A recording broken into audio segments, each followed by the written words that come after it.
तपाईलाई सधैँ थकाइ लाग्ने, चक्कर लाग्ने, कपाल झर्ने यस्तो समस्याहरू छ भने तपाईको शरीरमा आइरनको कमी हुन सक्छ। आइरनको काम के हो भनेपछि आइरनले हेमोग्लोबिन बढाउँछ। हेमोग्लोबिनले तपाईको शरीरमा अक्सिजन पुर्याउँछ।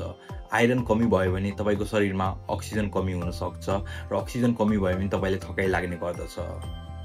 अरु समस्याहरू के हुन सक्छ भने आइरन कमी भयो भने तपाईको कपाल झरेको झरै गर्नुहुन्छ। तपाईहरुले बच्चाहरुमा हेर्नु होला, धेरै बच्चाहरुको बानी हुन्छ माटो खाने हैन, माटो देख्ने बित्तिकै काहीँ खाइराख्ने मन लाग्ने, आइसको बरफ हुन्छ त्यो खान मन लाग्ने। यो पनि आइरनको कमीले गर्दा नै भएको हो।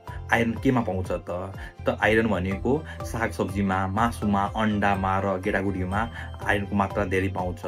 तपाईलाई थकाइ लाग्छ भने थकाइलाई सामान्य रूपमा नलिनुहोस्। थकाइ भनेको तपाईको शरीरमा आइरनको कमीले गर्दा पनि हुन सक्छ।